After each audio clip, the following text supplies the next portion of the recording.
Nanotyrannus, large herrerasaurus, retro dinosaurs, and some sad news as well. There's a lot to cover for the mod news today, so let's just get right into it. The Meridian Pact mod team are making a fair few cool mods, and today we're talking about them. However, we need to hop into their Trello page and have a look at it there, because there are a couple cool things to showcase there. So really quickly, this is the Meridian Pact's Trello page that I'm going to be showcasing. Now they do have a couple of mods that are in the works, and one of them isn't even on here. The thanatosdraken isn't on here, which is another in development mod. But let's just talk about what they've got coming up. They've got the Maiasaura, which is on 34 out of the 49 tasks completed. This has been showcased quite a bit, and I'll be talking about that in detail in a moment. But as you can see, the main thing here that they're waiting on is some of the sit and sleep animations, the nest animations and pick up and flail, as well as some vocal abilities and stuff like that, the coding too. Then you go to the Enigmosaurus, which is the one that I'm sure we all know and love. Look at this thing. This is so pretty. This is on 27 tasks complete. You'll know it from this especially because I've showcased this before, and we'll be talking about that in this segment as well. But as you can see, mainly we're waiting on some of the animations, as well as all of the fun animations like the emotes, and then the coding and some skin data as well. That being said, they've got some other mods coming up. They're going to be making a Gallimimus mod, which I wasn't even aware of. Look at this concept art. Looks like once again they're going to be focusing on a lot of feathering, kind of like what they've done with the Enigmosaurus. Look at that. That just looks so cool, and I love the colors as well on this pattern as well.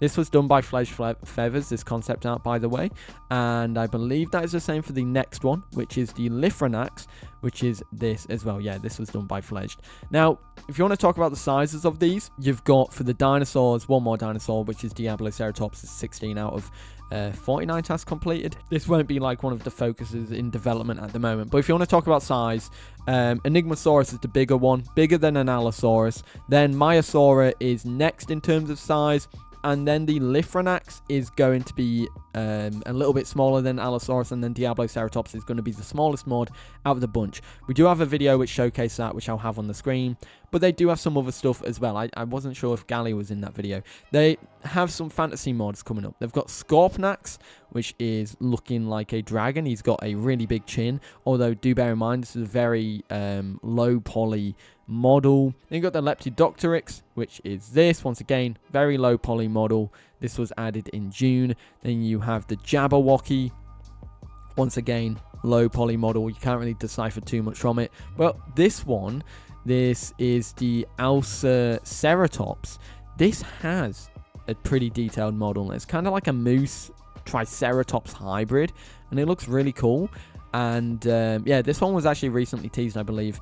Well, I say that 12th of June is when they got this model done. Either way, this has still got quite a bit to go. I mean, a lot of these fantasy mods have so long to go, but I thought I'd showcase the Trello board for Sovereign Mods, which is also known as Meridian Pact. I think it's pretty cool. But yeah, let me know your thoughts about all these upcoming stuff in the comments. There's some stuff here that I'm missing, like thanatosdraken, which I'll be talking about in a moment. Anyways, back to this. Their Enigmosaurus is an upcoming herrerasaurus that is built like a peacock. Something a lot of people, including myself, are very excited for. This currently is over halfway complete, with 27 out of the 49 tasks on its Trello done, and there is a lot to showcase. We have tons of in-game screenshots by a variety of users, from Snazzy to Blue Suko and many more. This mod looks insanely pretty in game and is easily one of the creatures I'm most excited for, and I'm sure a lot of you will be excited for this one as well. There's a lot of skin variations as well, with blues, greens, reds and others, and the tail fan is insanely gorgeous to go along with it. A big hats off to everyone who has contributed to this mod, from the model to the skins. It's a great job. In terms of animations, we have some to showcase here. An updated walk and trot, and slight changes to the sprint. Then there's a small experimentation with ability animations. This one is a heavy work in progress. Maiasaura is another dinosaur made by the Meridian Pact, and this one has quite a bit to showcase as well. In fact, this one is the most in progress for the mod team, on 34 tasks out of the 49, with 15 left to complete, most of which are to do with animations. Speaking of which, we do have some of them to showcase with the terrain locomotion animations, and now do bear in mind this was showcased in September, and the mismatched foot stomps are said to be fixed at a later date, so they'll probably be fixed or might already be fixed. We also get to see the eating animation as well. In terms of screenshots, there's not as much as the Enigmosaurus, but there are some good ones. Firstly, you've got the igneous skin, which is made by Sandstone Jurassic, followed by a pic of the adult with a bunch of baby Maiasauras. Next, we have the mackerel skin, which is made by Ponti, which is insanely gorgeous. Marbled is next, and this one is made by Spooky. And then we have two species and skins to showcase. The skin here is the Gallowasp skin by Ponti, and then you have a new paleo-accurate species which features more realistic proportions, like changes to the brow hornlets into a famous ridge that Maya is often depicted with. The next is another skin called Vibrant by Ponti, as well as new species. This is the Gryposaurus species and features a bulbous nose and crest. What's your thoughts on these so far? Now, there's still two more mods coming from this group that I need to talk about that are in development, because on Halloween, the Meridian Pact team showcased the progress on one of their other upcoming mods, which is their premier flyer, thanatosdraken.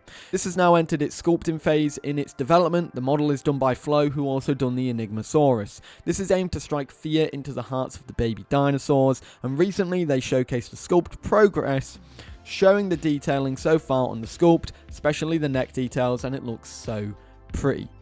Next, you've got Diabloceratops, which is the final mod from this group that I'm going to be talking about. This is in the runner-up category, so it's not going to be as focused in terms of its development compared to Maya and Enigmo, but this has 16 out of 49 tasks completed, and will likely be a future development after those two. Recently, we got to see some animations. The chat emote, which shows him doing a snort, and the threaten call or angry emote.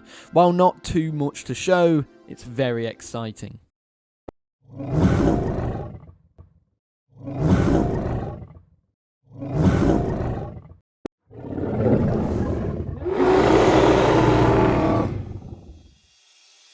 Now, we do have a new modder on the scene who is called Mars. Now, he may be, I may say he's a new modder, but he has also worked on a skin for the Enigmosaurus and is, I believe, he got some screenshots for it as well. That being said, he's working on some little interesting creatures. The first one is this herrerasaurus, which looks gorgeous. Now, do bear in mind at the moment it is in its low poly model phase. We get to see a work in progress of the idle animation, which still needs some smoothing, but so far it looks great. So far, this is in early development with its low poly model done. It'll be a ground hunter with its kit still in the works, but it's ideally set up to be a daytime hunter, with buffs relating to that. It features iguana-like spikes and an extended dewlap as well. Then you have a troodon, which is also made by Mars. Now, this is only showcased via concept art, which there's also, I think, this model, which I think is the troodon. Either way, the concept art is here. This showcases one of the skins, a gorgeous blend of greens, and it showcases each pattern variation as well, with pattern 1, pattern 2, and pattern 3 for it. And it looks great. I can't wait to see the progress on Mars's mods. They're going to look great. We move into a duo Acrocanthosaurus showcase, because the first one is the Arazoa Acrocanthosaurus. These are actually some skins that were teased by the skin designer, showcasing a wide array of different skins, but the first one was this tropical skin, showcasing a more vibrant palette and a slightly duller palette, and then showcasing some other skins as well, which were teased in their mod discussion chats over in the Arazoa Discord. Now, this was something I completely missed. These were teased last month, but yeah, seemingly they just went straight over my head. That being said, the other Acrocanthosaurus is the absentia acro. So let's talk about this one, because we're talking about the phase 2 for it, because they have some showcases of the animations. This is because the acro introduces a brand new idle posture, meaning the whole thing is being reanimated from the ground up, and to add to that, the vocals and audio for the mod are being remastered as well. Now, Iron Carnage has done this broadcast animation. In fact, he's done most of the animations for the absentia acro, and the sound was done by Mordekaiser as well. There are also a variety of new emotes coming, which are the digging at the ground, courtship, scratching, sniffing, stalking, and many more. They were teased as well as the broadcast animation. All of the animations are done by Iron Carnage. Have a watch and let me know which one is your favourite.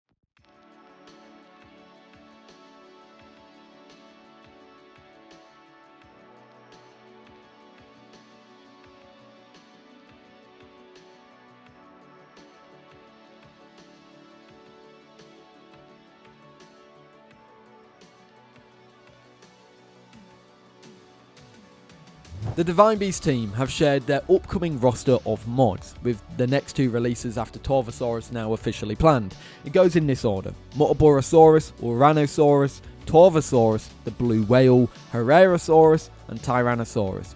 They've also been sharing new content in regards to the mods as well, so let's go ahead and showcase them off. For the Muttaburrasaurus, this is the one we see the most of, where they've showcased a fair few animations. It's also still in the process of getting ready for testing.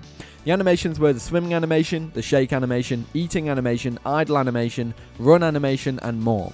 For Herrerasaurus, we have a new trot animation, walk animation, and a little butt wiggle emote, kinda like the Camptosaurus butt wiggle. For Phasalosuchus, which isn't in the list, but they did showcase what I believe is the idle animation, this thing is absolutely menacing. I love it. It also got a look around animation too.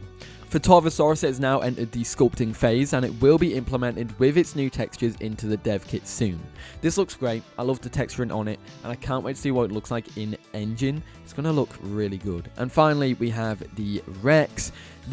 We have 2 close-ups of the face showcasing the featherless version. This will get a featherless version, as well as a showcase of it animated without feathers too. This showcases the walk animation from the front and from the back as well. We also get to see the eating animation too. And then we get the retro megalosaurus. This is made by the Wrath of the Goliaths team. We've talked about this in the past. We saw some retro dinosaurs, and this was the one I was unsure on, but it is the megalo. This thing looks insane. A lot of you hit the nail on the head with this one, but it looks so pretty. I love the retro saws. I love how, they're a relic of the past of how people used to depict dinosaurs, and seeing them in a modern dinosaur game just is so cool. I can't wait to see more of these, more of the retro saws getting textures. I want to see that. Is it the Apato or Bronto, or even the Rex and the Allo as well? All 3 of them that are left, I want to see them getting their love. Speaking of the Wrath of the Goliaths team, we also have the ichthyovenator, which is back again. It showcases a new extinction skin. Some big news for this one. It's undergoing some changes with its combat kit at the moment in order to merge it better with the semi-aquatic TLCs. This will slightly delay development. There's also some significant bugs they are hoping to deal with as well. There will be more to showcase very, very soon for it too. Now we have 2 more things to showcase and talk about. The last one for the dinosaur mods is the Nanotyrannus. This is made by the Inventum team. They literally got this knocked out of the ballpark as soon as this thing was reclassified as a legit genre of dinosaur. Showcased 3 animations: the trot, the sprint, and what I'm assuming is the break. Kind of like a sprint to stop animation, but I'm not actually sure what it is. It could be that. It could even be an ability. We also get to see a fluffy sub for the Nanotyrannus, which will have a slightly modified sculpt so it isn't just scaly. That being said, we're ending this video on some sad news. Layla from the Titanus Constructus mods team is leaving the modding scene for Path of Times for the time being. It's a hiatus, not a full leave. Now, if you don't know who she is, she's an incredibly talented modder whom you'll know from the City Patty and Megalosaurus mods. Now, they outlined this in their announcement. They said this: "To be completely honest, it's multiple things. Taking care of my little ones have definitely been a challenge, but I also just feel burnt out. I've been pushing so hard to get Stupendemis finished and public that it began to feel like a chore. Inspiration has been fleeting, and without inspiration, what do I have? I could go on about other things that have kind of discouraged my creativity with my playables, but I think it would just be a bunch of clutter to read through. Finances have also been getting tighter, and any additional time I have, I'm likely going to be rerouting it to work or projects that I can be compensated for to help my family stay comfortable. I've been feeling more inclined to focus on my actual 2D artwork recently, so I'll be leaning towards that for a while too." Equally, they did say they do hope to come back and are not wanting to give up on their work. They want to ensure their mods stay stable within Path of Times for future builds so they won't erode away with time. And also, Stupendemis is going to be delayed. It won't be coming out this year, but it's still going to be worked on over time. Now, of course, this is a very sad thing. Layla is a really, really nice person, really talented person as well. So it's going to be a really big shame to see them leave the community, even if it is a hiatus. So Layla, if you are watching this, I wish you the absolute best. I know things can be tough at times, so I really do hope things stabilize, especially the financial situation as well, and everything like that. I think it's best that you wish her the best in the comments down below. But other than that, everybody, hope you enjoyed. Let me know your thoughts about some of these new mods in the comments down below. But yeah, I'll see you in the next one. Have a great day. Peace.